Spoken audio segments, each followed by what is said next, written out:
Hi everyone, my name's Dan Draper and welcome to my YouTube channel. Thank you so much for tuning in. Make sure you hit that like, subscribe and turn on all notifications to keep up to date with the content that I'm going to be putting out, including my podcast. Let's get into the videos.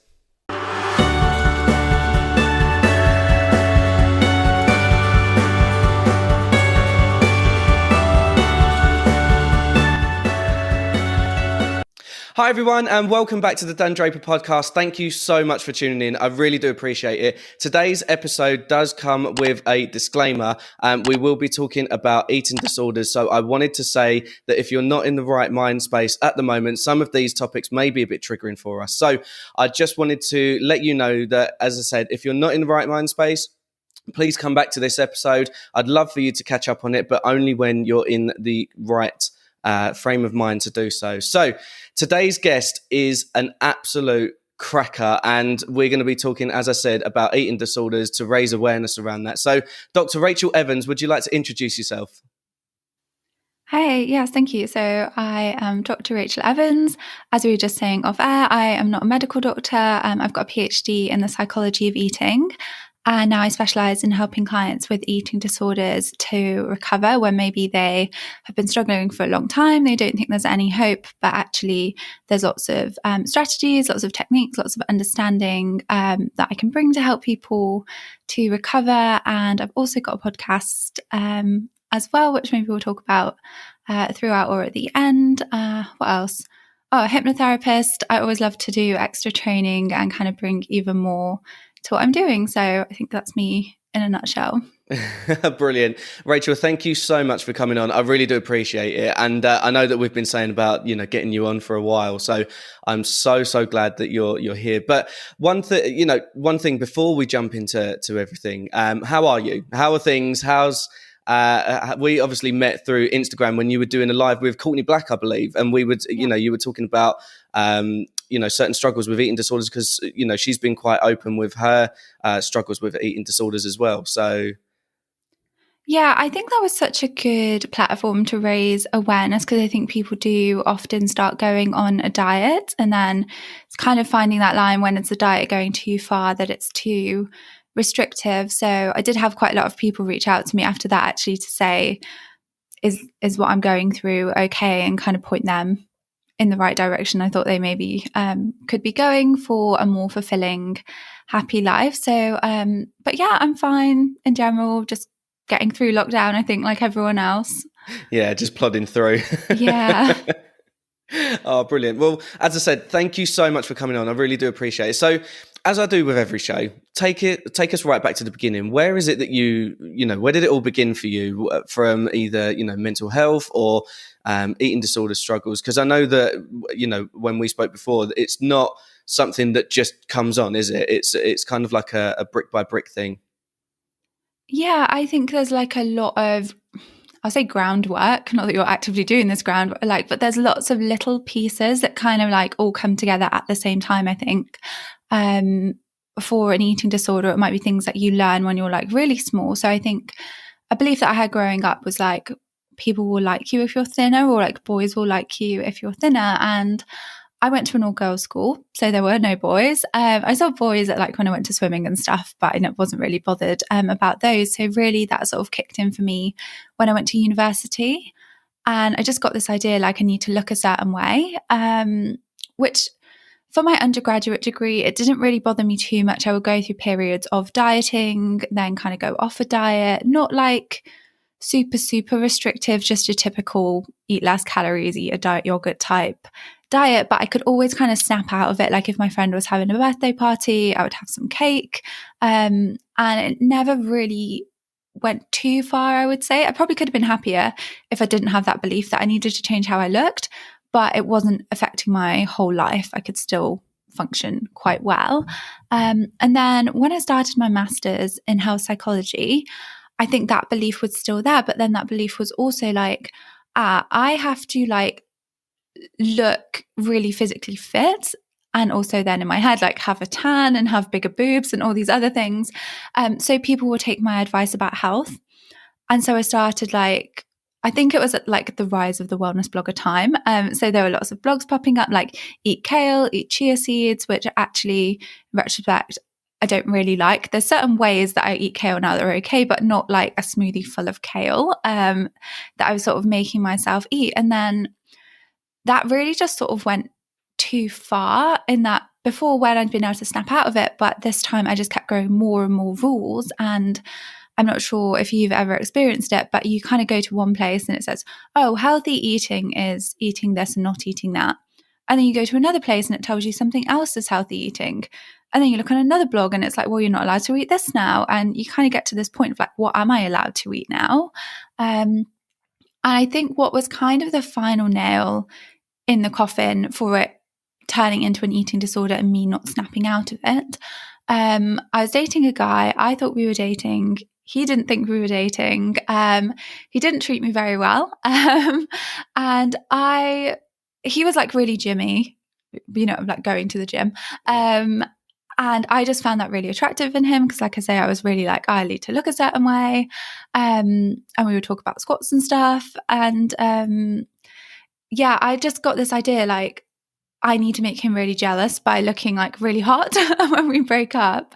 So then like all my diet rules, all my exercise just got really turned up until the point that there was very little that I could eat. I was exercising every day. If I didn't, I would feel really anxious. I was kind of planning my life around it. So that was really like the start, but that happened over like a good year of my master's that was happening. Yeah, and I think that, what you said there, I mean, I've had it when I've broken up with people I've been broken up with, that the revenge body is something that it seems to be a bit of a to-do now after you break up with someone. You kind of, like you said there, you want to dive straight into fitness, you want to get as thin as possible to make them jealous and stuff like that. And as I said, I've done it, and I did it in a really unhealthy way as well. I just cut out a lot of key food groups, and I just went, I'm going to do exactly what I can to try and bring, make myself look the best. But actually, there was a lot inside of me that I was like, do you know what? This isn't right. But I think that there's just that voice in your head, isn't there? There's the voice in the head that says, you've just got to look a certain way because, you either need to win them back or you need to try and, be with somebody else, and you need to make them jealous and stuff like that. So get an even hotter boyfriend. Yeah. I think as well, like I was reflecting on it, it totally discounts all of your other like good qualities that they might be missing out on. Or maybe it's just the fact that you're not a good match, or I'm not allowed don't know what words I'm allowed to say, but like in retrospect now, I'm like, he was such a dickhead. Like you really, not he didn't deserve you. That sounds a bit harsh, but like if he's going to behave like that. So what happened is he invited me on a night out, but then uninvited me. But I was like, oh, I'll still come. And it was with him, his friends. There were some girls going as well. He just spent the whole night talking to other girls, not me. And all his friends were like, oh, I'm so sorry that happened. But he just did not care. But I kept thinking, oh, no, I want to get back with him. Like, oh, yeah, I just was not in my right mind about that. No, we've all been there. So, yeah. And like I said, I think that just turned up all the rules that I was having about everything else. And I think as well, at that time for me, like I was saying, there's a lot of things that come together that I didn't have a job. I didn't know what I wanted to do after my master's. Sometimes it is quite hard. I was kind of in that space of like, I don't know what possible jobs are out there. There must be lots of jobs that I would like, but I don't know how to find out what they are. And I kind of felt pressure from my parents to find a job because I was living with them during my master's, like to save money, just because I only needed to go in 2 days a week. I think a lot of my friends had left.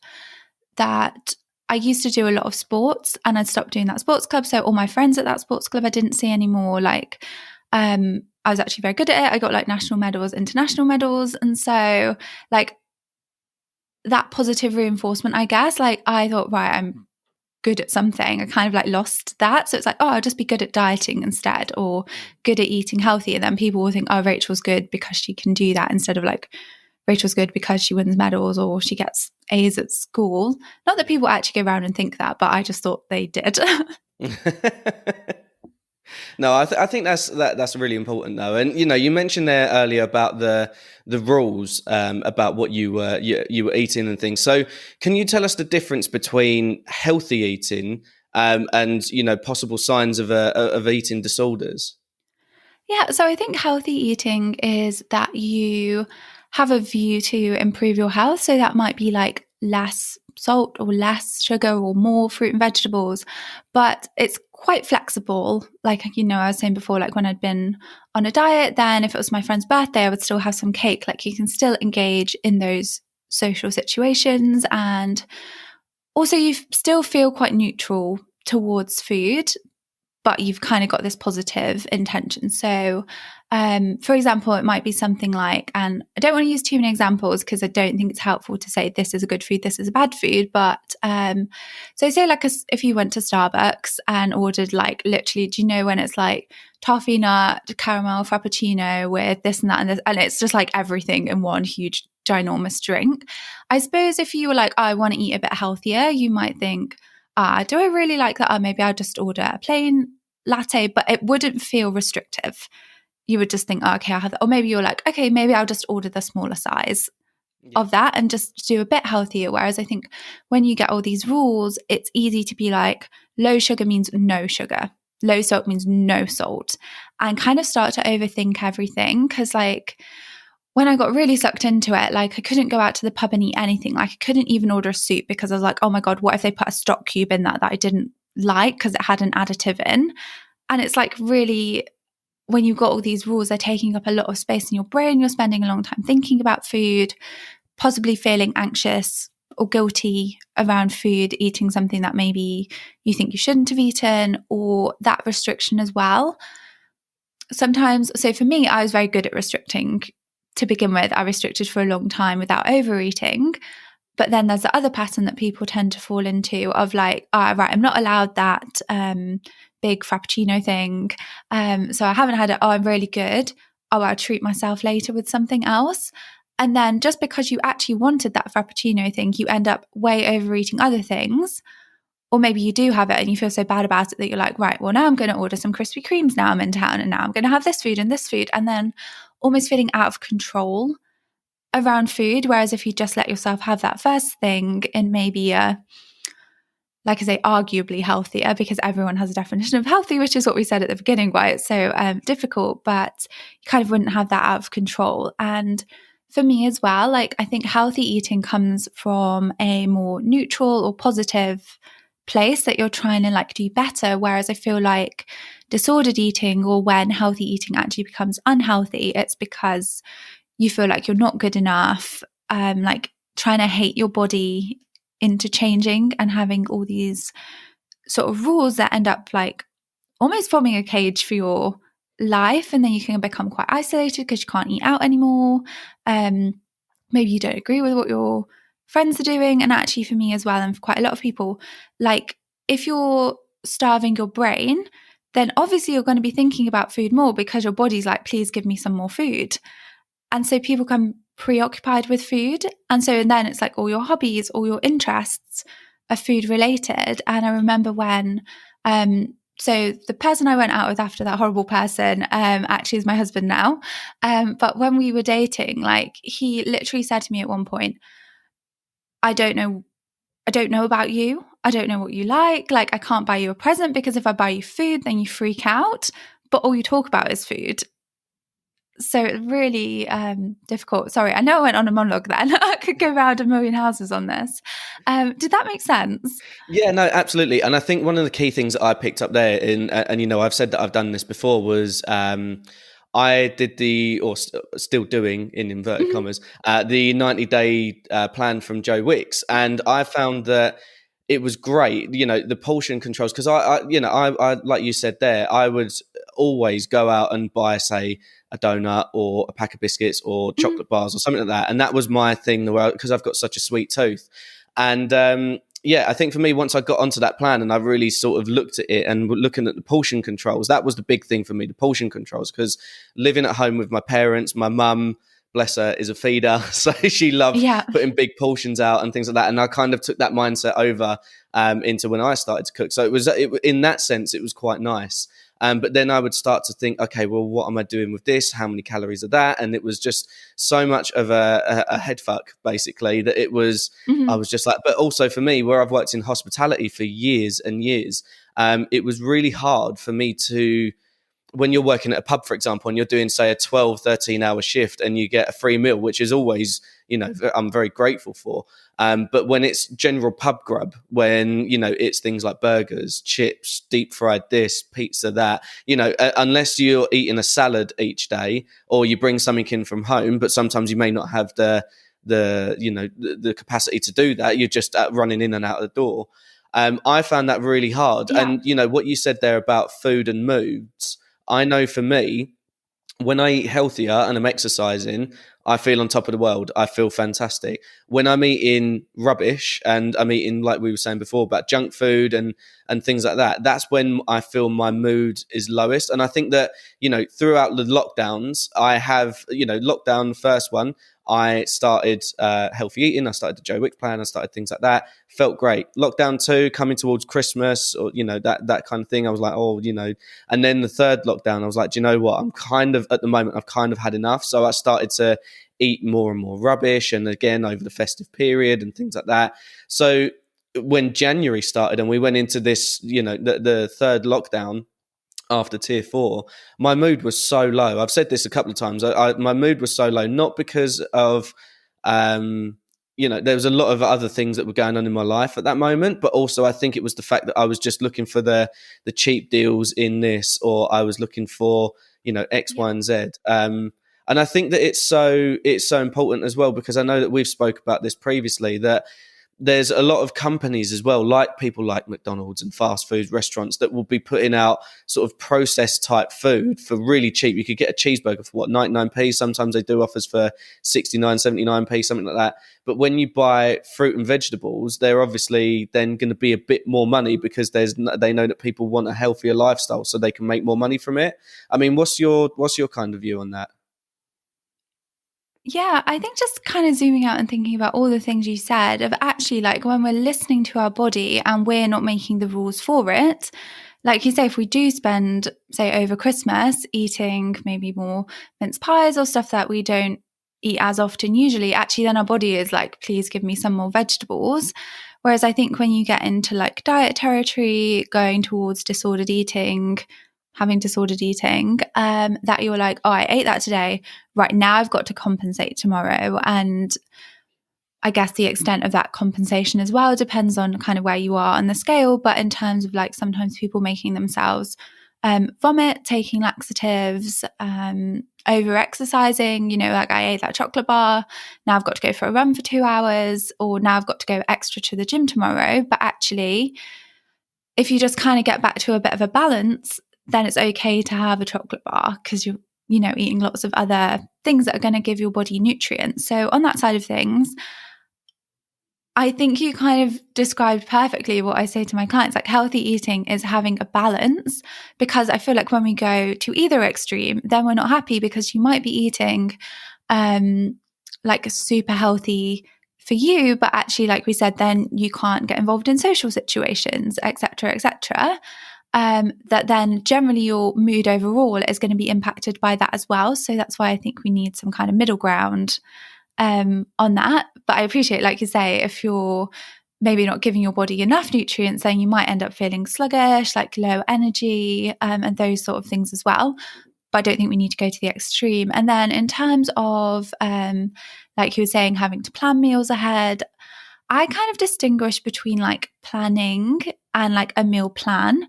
I think planning can be super helpful, like you say, because might be like, actually, I don't feel great if I have like a pub meal every day for a week. So some days I'm going to take in my own food. But having that flexibility of like, actually, no, I was super busy that day. It's more stressful for me, because stress as well is a big reason that we sometimes don't lose weight. When we think, oh my God, I'm eating so healthy, but we stress ourselves out so much doing it that our body's hanging on to the weight, because there's so many cortisol and stress hormones going around.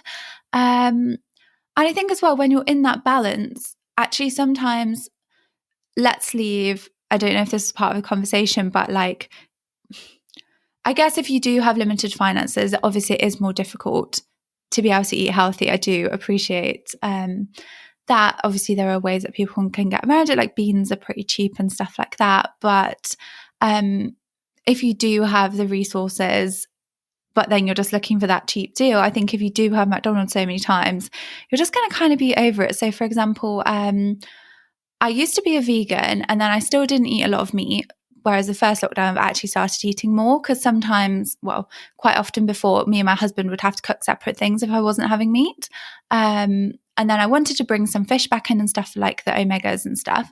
And then I had a vegan KFC like last January. I know because we ended up being at a service station. I was like, okay, I'll just have this burger. And it was so dry that then I thought during lockdown, oh, actually, maybe I'll have the chicken one and see what that's like. So I had that. I was like, oh my God, this is so nice. It used to be my favorite thing when I was younger, but I cut it out with my eating disorder and stuff. But I was like, actually, if you have this a few times a year, it's not going to do much either way if you enjoy it. So I probably had about 3 last year. And then we had one last night, actually, because we're kind of having like a takeaway per week, whether that's like nicer food from a pub or just, fish and chips or something, because obviously you can't go out now. But I was like, I'm eating this. And I was like, do you know what? I'm not even that bothered if I didn't eat another one for a whole year. Like I had the initial excitement of this is so yummy, but then it was like, actually, I'm not going to pick that again. If you ask me what takeaway do you want, I'm kind of getting bored of takeaways now, to be honest. I just want, I get bored of cooking myself and bored of takeaways. No, I'm exactly the same. So one thing that I did want to ask you, something that we spoke about before. Can you tell us about your relationship with food? If we start, obviously, when you were going through a lot of your struggles with your disorder, and then later on we'll come on to, how your relationship with food has now improved. Yeah. Okay. So that first year when I was like this, looking back, is definitely disordered eating. A lot of rules, and I think as well with disordered eating and eating disorders, because it's a lot about your weight and shape, or your perception of your weight and shape, that exercise often comes into it as well. So like I said, I was over exercising, and I was living with my parents at that time, as I said, and it just got to the point that I wasn't eating like the same thing as them at dinner, or if they'd have chips, I'd literally like have 2 chips because I was scared to eat that because, oh my God, carbs, or oh my God, it's cooked in oil. But actually, like I say, if you're eating balance, then you'll be fine. But so then I moved abroad for work for 8 months, and I was living in Singapore, which should have been quite nice. I mean, it was quite nice, but because of all my food rules, it meant that when I did meet people and we'd say maybe went out for brunch, like I was way over analyzing the menu. I was thinking about it, really far in advance. I did try the local food, but it was always in the back of my mind, like, oh my God, what is this cooked with? Like I couldn't just relax and enjoy things. And I was exercising every day, like way, way, way over exercising. And also, have you ever been to Singapore? I've only been through the airport. I haven't been actually to Singapore, so it's on the list. Yeah, it is so humid. Oh my God, you do like 1-star jump and you are like pouring in sweat. Actually, sometimes even you leave your house and you're pouring in sweat. I was doing that. And then I wanted to be a fruitarian because YouTube had convinced me that eating only fruit was like the healthiest thing to do, which actually, in my opinion, now you're cutting out so many like essential nutrients and vitamins and anyway, protein, I don't think it's good for you. And I was getting all these other symptoms, like my stomach was always hurting. I would make myself exercise, but actually I didn't really have loads of energy to do that with. Like my mood was all over the place. Really not a good time. But I was so focused on food. And the interesting thing is I still talk to some of the people who I worked with because they were really lovely. But when I then sort of later on said, I've got an eating disorder, and then obviously started my business and talk about it a lot now, they were like, we never knew. We just thought you were the really healthy one, which is quite interesting. That I guess I was that obsessed about food that they could tell, like healthy food. And then my dad came out to visit me, and I lost quite a bit of weight quite quickly from only eating fruit, and probably not even enough fruit at that. And he was like, you need to eat more. If you don't eat more, like I'm not letting your family come out and visit you. I don't want your mum to see you looking like that. And I couldn't eat more. Like I bought some stuff from the shop to add in, but I was like really scared to eat it. And so during that year, I didn't really binge a lot. There's the odd occasion that I ate like a whole box of cereal, but I think my body was just so hungry that I had one small bit and it just wasn't enough. And I think I did get a bit more flexible in rules. Like I did start adding meat back in and some carbs and some other stuff, but it still wasn't really enough. And then also I remember like when my family did come on holiday, I was like really moody all the time just because I was just hungry the whole time. And like we went to where was it? Like in Malaysia, and we went like in the jungle and stuff on this boat, and when we had like lunch somewhere, and I just like was so overthought what I was eating like the whole time afterwards. Like we were going through the jungle on this boat, but all I was thinking about was what I'd eaten and how I should have picked something different. I didn't want to eat that and now I've eaten it. And like, it's just not very nice when you like way overthink about food that much. So it kind of ruined everything for a while, but I didn't notice because I was so focused on like, I need to eat that certain way. And then when I came back, I came home early just because I was really unhappy and like the project wasn't going how I thought it was going. And I was like, I can't stay here. I was really homesick. And then I was living for my parents, working for my parents, and things didn't really get a lot better. And I was never diagnosed with an eating disorder at that point. But looking at myself, if I had to like have myself sat in front of me, I was like, yeah, you definitely had disordered eating. You definitely weren't okay. Like my periods had stopped, like my hair was falling out. Like I always had like stomach aches and stuff. So I did see a therapist then just because my dad kept on at me and was really worried about me. So I only really went to complain about him. And I think it did help because we did start to question my food rules and things, but she wasn't a specialist in eating disorders. So I don't think she knew like the physiology side of things. Because then I started binge eating. I think we like loosened up the rules. So then I did eat some other stuff. But because my relationship with food was so messed up and my body was so starving, I just started way overeating. Like at nighttime, I would wake up and just go in the kitchen and just eat and eat and eat and eat and eat. Even stuff that I knew my mum was saving because she wanted it, I would eat it. It's like I felt like I was broken at the time. It's like, oh my God, I was so good at restricting. I didn't call it restricting, but restricting. But now I'm broken because I can't stop eating. And I think it's why people like working with me, because they know I understand when they're like, it's me, but it's not me. I'm almost on autopilot doing it, that someone says, well, why don't you just go back to sleep? But I really had this belief so strongly, like I can't go back to sleep unless I eat. And it just felt like I had to do it. But then I started making myself sick because of that. And I didn't tell my therapist that I started making myself sick. And then she said something that I didn't like. So I'd split up he is now my husband, but we split up because we were always having arguments about everything. We've been going out for like, how long? Like 2 years by that point. And like we couldn't like go out for a meal essentially, or like he wanted us to go for brunch with his friends. And it was like on the Saturday, and literally it's all I thought about from the Monday. And it got to like the Friday night, and I was like, I can't go. Because it's like, now I have to pretend to be a normal person in front of other people. But what if the food comes out and it's not? Like, if the food wasn't exactly how I'd imagined it in my head, how it was going to look, I would couldn't deal with that. Like, I literally cried at restaurants so many times because it wasn't exactly what I'd wanted. Or if say if you ordered a jacket potato and a salad and they put a dressing on, like, I just couldn't handle it. So we split up, and she told me to go and talk to him.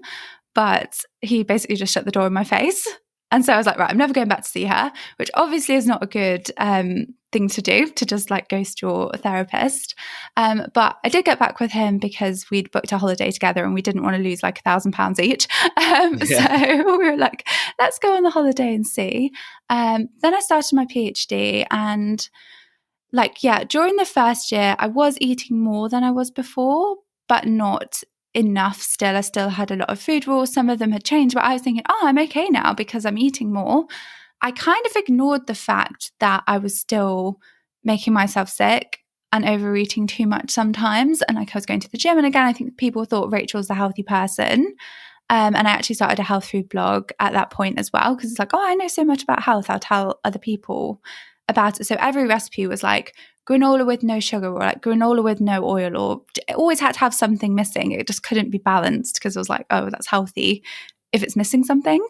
So yeah, and then that year just kind of carried on like that. Like I really didn't like my PhD. Like from week one, I wanted to stop. So I don't think that helped. And like I'll come home at the weekend, and then just Sundays were so horrible for me. Like I just dreaded going back there, and I would go back, like just way over exercise to make myself feel better. And then it was like kind of a cycle. And then things got really bad in my second year for bulimia because I was living by myself. And that meant that when I was having these binges, actually no one could see. And then when I was making myself sick, it can be quite addictive to make yourself sick because of what's happening to your brain chemistry.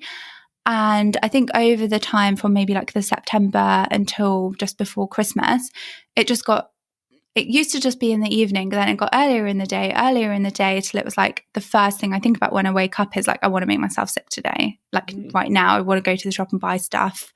And it's just so exhausting as well for your body. You just feel awful all the time. And I was still making myself over-exercise. And that was when I knew like, just need to change this.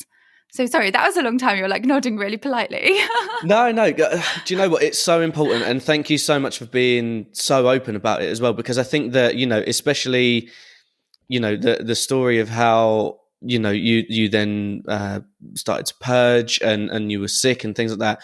That's such a big thing. And I know, again, we've spoken about this before, but we were saying about, people in the public eye who, the big common misperception is that you need to be, really thin to be a model and you need to do X, Y, Z. And that can lead to a lot of detrimental health parts coming through. So it's really important. And as I said, thank you so much for being so open about that. I mean, when you were at uni and you were talking about your bulimia there, would you say that would have been one of your lowest points in your struggle at that time?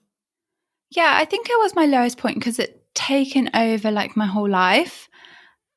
And so part of it was caused then, what I knew later. It sort of like changed a bit. First, it was about the food, but then it became very much about like a coping mechanism. So like when it wasn't quite as bad, but I would wake up.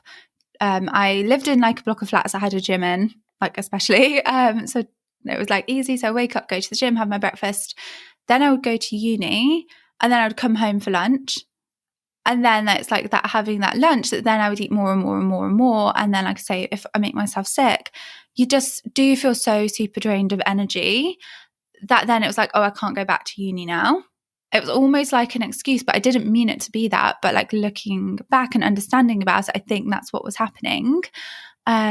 But then, like I said, it just really took a hold. And I think my absolute lowest point, I know I shared this with you before, but I think just to share with people, to say that actually you kind of almost in a way, please don't get to this low point before you get help, because it's really not a nice place to be at. But like I was in that cycle, like you say, binging, purging every day. And I was like, right, I'm going to go Christmas shopping. I'm going to have a nice day. I'm not going to stress myself out going to uni. I'm just going to take the day off because I didn't have something that I needed to be in for every day anyway. A lot of it was like the self-studying and researching.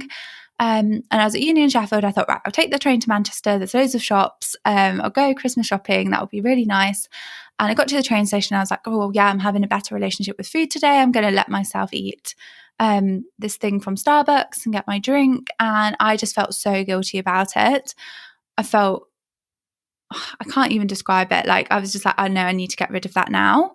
So I made myself sick on the train and then just felt a bit ill. And I just thought I want to swear. Like at the time I was like, I can't have one bleep day without this ruining my whole day, which was when I was like, I just can't do this anymore. Like it started off as being positive, but the thing is at that point as well, so with the restricting, I was underweight. Well, an underweight for me. Whereas with this, actually, with the binging, I'd put on back to my normal weight and maybe a bit over. And so it wasn't even like I got the body that I wanted from all of this anyway, even though I was trying so hard, working out and everything. I just thought I can't do this anymore. So that was probably the low. And also I hadn't told anyone about that. Like my dad had come over to my flat once, and when he was there, he was like, "Are you making yourself sick again? Like, I know you did it sometimes when you were at home." And I was just like, no. Mm. And I suppose it's like, where can you go from there, really? Like what can he do then? But yeah. Yeah, that's, again, thank you so much for being so honest about that. You know, it's such an important subject to talk about, especially with the week coming up next week, which we're raising awareness for here. So how did you turn it all around then? What was that? And the thing that I like to say is the eureka moment. I mean, what was the thing that you said, okay, this is the point that I need to turn all of this around now, and I need to bring, more positive influence into my life for it? Yeah, I think that was the eureka moment of like, I just can't do this anymore. So that was the turning point, I think. Then I went to a charity to try and get help, and they said, we can't help you. You're making yourself sick too much. You've got to go to the NHS. And I did feel quite disappointed, like, oh my God, I'm actually asking someone for help. And they're like, no, we can't help you, go over there. And I don't know, it's kind of a little bit disempowering in a way, because I did feel like if someone would just help me, that I would be able to get over it, but then they weren't going to. So I think it kind of hurts a sense of pride a little bit. But I was quite lucky. I did, I think even before the Christmas, have an assessment with the NHS, and then I had a couple of sessions. But what happened was I had a session with the dietitian, and I really wanted her to tell me, right, what should I eat? Which I think is quite common. You think someone is going to give you this magical diet that's just going to solve everything for you. That's what I wanted, even though I know now that isn't what happens. That isn't what is going to happen. But I kind of see it in my clients too. They just want me to give them this magic answer diet. And then I saw a psychologist as well. And then I was meant to be having another session with both of them, but the dietitian wasn't there. And I just felt like it was like something personal. I was like, oh my God, I really need her advice though, and she's not here. Oh yeah, and also in that, then I had to be weighed in that too, which was quite triggering. As well, thinking, oh my God, now they know my weight. But that was a light bulb moment for me, because we did an activity, and then from that activity, that's what helped me realize kind of what I was saying before. Actually, some of the binging and purging is like avoidance and like coping with stress, that I'd never thought about that before. I just thought it was more about the food, and that, oh my God, I just can't stop eating chocolate. And then if I eat the chocolate, I've got to kind of do the things afterwards. And just to put in here, actually, it's so damaging for your body. You probably know anyway, but actually your electrolytes are getting out of balance if you're making yourself sick, and that can impact your heart, and people could have a heart attack from that, and people do. Also like your digestive system. So for a long time afterwards as well, I would just wake up feeling nauseous, which wasn't very nice when I was trying to get away from feeling like that all the time.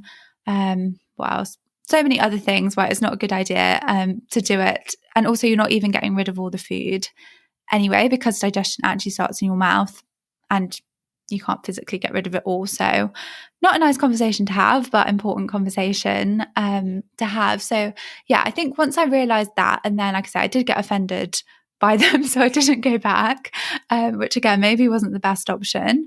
But I think because my undergraduate degree was psychology, my master's was health psychology about behavior change, and then my PhD was about the psychology of eating and about habits and stuff like that, I could look at my behavior like a habit, which I think is a good start. Obviously, I do a lot more with my clients now to make stuff easier, but for me, I could understand it like that and be like, okay, so being sick and binge eating and the food is a reward. So I need to look at what is the sequence of stuff that goes before this, and how I can like stop the triggers and sort of looked at it like more scientifically. And then I think that was a switch when I could apply the stuff that I was learning to myself. And I think also then I'd realized by that point, well, I realized before I don't like the PhD, but I realized why. It was like, I don't like sitting in a room doing this own topic. Like it's isolating. And they say that in the beginning, but you think, how is it isolating? Because there's people around you, but because they don't specifically know what you're doing, you can't talk to anyone about it really on the level of detail that you want to. So it does feel a bit strange thing to do, because your supervisors are obviously quite busy, that you can't talk to them all the time. Don't know what my point was. I was just going on and on. But yeah, once I realized, then I could apply the stuff to myself. Oh yeah, that was it. Then I realized I want to work with people and help them. So I Yeah. wanted to be a psychologist when I was younger, but I didn't. I don't know, various reasons. Didn't. But then I was like, right now, I really do want to work with people. So that means that I have to recover, I guess. Yeah, absolutely. And that's one thing that I was going to ask you actually, though. Was it that experience that wanted you to train in to be a psychologist, but also you do hypnotherapy as well, don't you? Yeah. So actually, no, like when I was younger, I wanted to be a counselor or some kind of thing, even though I didn't really know a lot about it. But I think I just wanted to help support people in that way. And I actually wanted to be an educational psychologist and work with children. But I did some volunteering abroad in Romania with children in orphanages, but it was actually quite like traumatic for me to see the extent of what they were going through. And then because I was doing lots of sports at uni, I didn't really get the right experience to do that. And yeah, I think I just got this perception if you're a psychologist, it's not very well paid. And like my family would want me to have a better paid job, so I can't do that. So it's really interesting. Then I had a year abroad because I didn't know what job I wanted. It's like I did know, but I didn't think I was allowed to do that. And also with clinical psychology, they kind of scare you, being like, oh, the courses are so competitive, it's really hard to get onto, almost like you won't be able to do this. But I think that's kind of what I did want to do. So I just did a master's in health psychology because it's like, oh, my third year project in my undergrad was about blood donation. I've done X, Y, and Z. Oh, that fits. I think I'll get on that master's. So I did that. And then the PhD, actually, the therapist helped me try and like look at my life in general because I was very unhappy living with my parents. Not because they're bad people or anything, just because I was just stuck in such a cycle with all the food and not eating enough. Then that made us have arguments all the time. And obviously they were very worried about me. So she kind of gave me some life purpose. And it's like, oh, I actually used to love studying. I'll go and study, even though actually it turned out that that's not what I like doing. I'm not saying I love reading a research paper, but not the pressure of writing your own, having someone critique it. It's too stressful. So I kind of got where I wanted to be in the end, which is where I could have got here a lot easier. But I think if I'd got here a lot easier, I wouldn't have had my own experience to bring to people. So it kind of worked out in the end. Yeah. And with the hypnotherapy, I was never a big fan of hypnotherapy. I think I had this belief as well, like, I don't want to just be fixed and not know why I'm fixed. I kind of wanted to know the whys of it. But yeah, so I decided to train in hypnotherapy because I kept seeing loads of ads for the kind that I do. They're very big on the marketing. And when I first started working with clients, I think I wasn't as good as I am now about asking them certain questions to try and get like deeper, like what is under this. So I was feeling like I'm asking them these questions, we're doing the right things, but there's something so much more fundamental that's deeper, like about self-worth or these really deep core beliefs that they have that I just felt like, oh, I'm not quite shaking, like we're not quite, what's the word? Changing, I don't know, we're not quite getting to them. So I learned about this kind of hypnotherapy. It's got a cheesy name. It's called rapid transformational therapy. But that we kind of go back to look what is underlying this, what memories do you have underlying that? And it's really interesting. Like people always say they go back to something that they knew it happened, but like they remember it in so much detail. Or maybe it's something that they do consciously already remember, but they kind of see it from a different perspective and be like, oh, that's what was really going on there. I thought it was such and such, but actually, oh, I can see this was what was going on. So we can like start to reframe it and look at it in a different way. And there's lots of different techniques then that I can use to help people change the belief. And I think what's really important as well, especially when you're recovering, is that actually my lowest point then in all of that, the emotions were that I felt really hopeless that I would ever change and really helpless. Like, I can't do it. Can anyone help me? So I think what hypnotherapy helps with too is that people get all positive suggestions. So that's what they want in their life, phrased in the positive, because I'm not sure if you have ever had this, but when people come and see me, I'm like, okay, so what do you want? But they tell me all the negatives. I want to stop binge eating. I want to stop feeling anxious about food. I want to stop feeling guilty. I want to stop exercising for 3 hours every day, but I feel like I have to. But actually, you're just telling your brain all the things you don't want. You're not telling your brain what you do want. So then your brain can't focus on that and help you achieve that. So I really help people like make that switch of like, okay, I do want to feel more comfortable and more freedom about food. I do want to feel good in my body. And so we kind of keep repeating those when they're listening to the recording. So it's easier for them to think those things. But I think we need to do the like shaking up of beliefs first as well. So yeah, that's, I suppose, it in a smallish nutshell.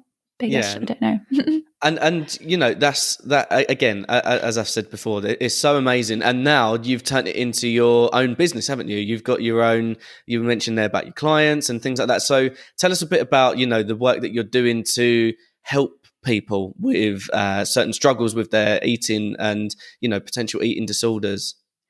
Yeah, so when I started, I kind of wasn't confident to work with eating disorders because it sounded quite scary. So I'd really help people with maybe who just wanted to eat healthier.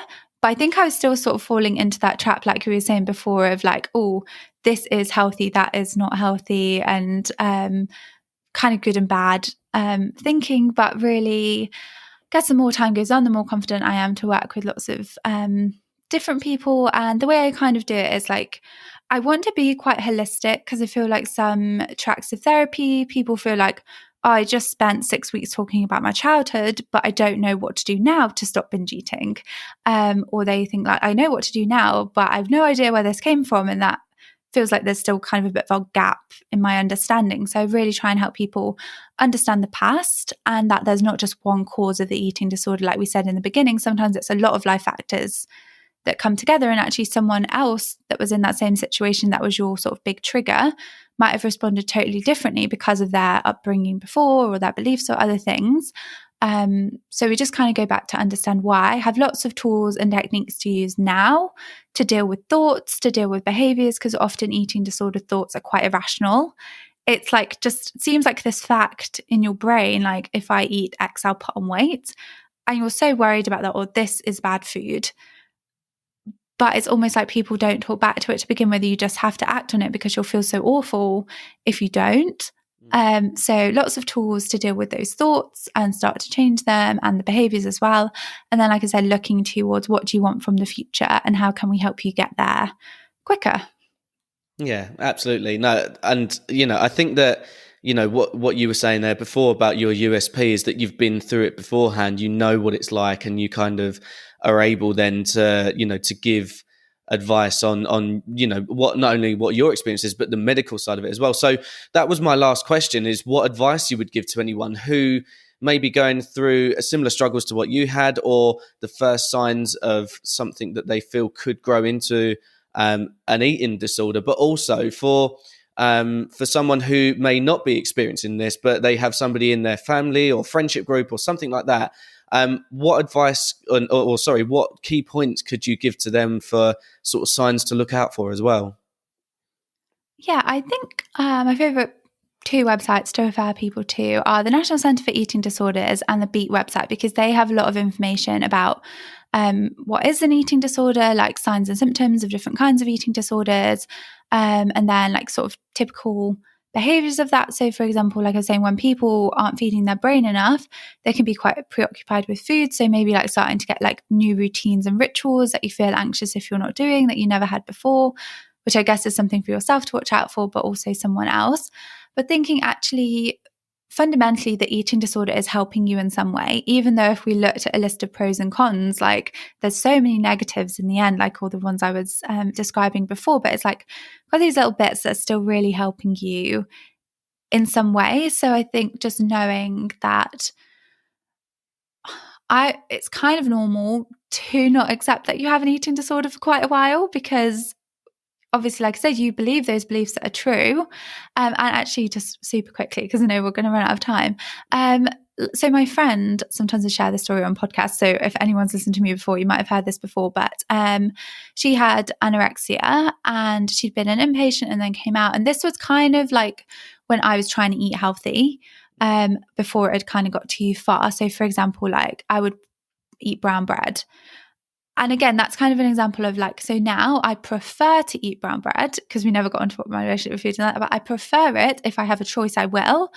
But if I was like really hungry and it's like, oh, here's a selection of sandwiches, there's only white bread, and I'm like, okay, I'm quite hungry, I'm going to be really hungry later if I don't have something now. Okay, I'll have white bread. It doesn't matter in the grand scheme of things.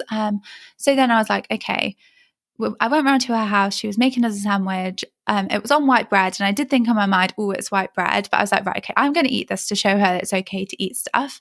And we sat on the sofa. It was like a tuna sandwich and she didn't touch her sandwich. And I was like, okay, you're going to eat your sandwich. And she was like, I can't eat my sandwich. And I was like, okay. She's like, I can't eat my sandwich because I'm going to have dinner later with my parents. And I was like, what? Like, we eat breakfast, lunch, and dinner. So I had these food rules, but I was still eating like breakfast, lunch, and dinner. So I think when that made sense to me, I can't eat this now because I'm going to eat something later. Not just in terms of like, oh, I'm probably going out for a really big meal later, so I'll have a lighter lunch, like I would still have lunch. But when it was like, right, I can't have this now because I'm going to have that. Or like, I can't eat something sweet now because what if I might eat something sweet later?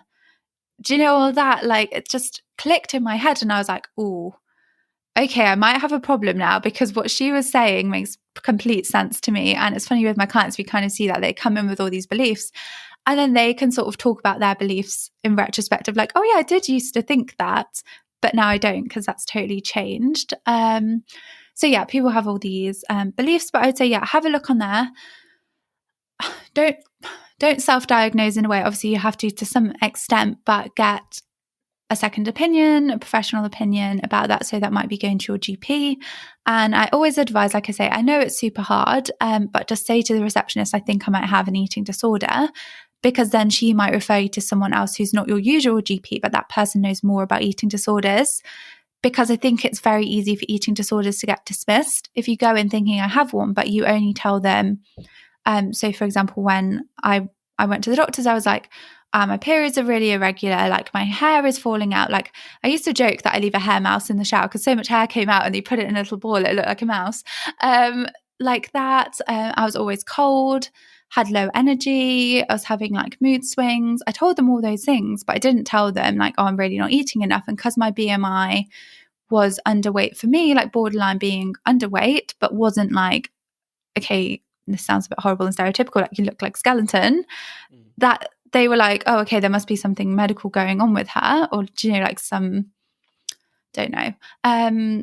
So yeah, just, I know it's hard, but just say it in the first place, because you're going to get from then A to B and having this more fulfilled life so much quicker than just dragging that out. And for loved ones, if you're worried about someone, I would say just keep asking them in a gentle way, because like I said, they might be quite resistant in the beginning. Obviously, if you think, okay, their health is dramatically impacted, this is very severe, their behavior has changed quite drastically, then obviously really encouraging them to seek support. Or is there anyone that they can talk to?